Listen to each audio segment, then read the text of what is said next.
میری یہ بات آپ کو بہت بری لگنے والی ہے، اسی لیے میں شروع میں ہی وہ ویڈیو کے یہ بات کرنے لگا ہوں کہ میرے نزدیک ماں کا رتبہ اور ماں کی عزت سب سے اوپر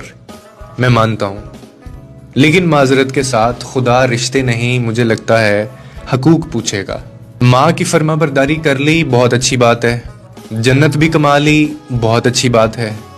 لیکن اتنے بھی اندھے مت ہو جانا کہ جنت کماتے کماتے بیوی بچوں کے حقوق کے اوپر پکڑے جاؤ،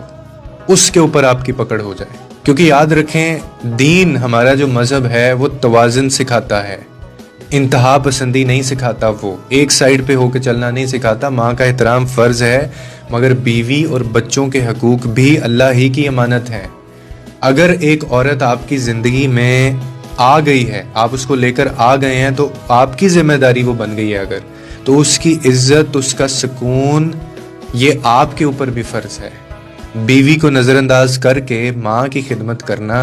عبادت نہیں ہوتی، اور ماں کے نام پہ ظلم سہ لینا یہ صبر بھی نہیں کہلاتا۔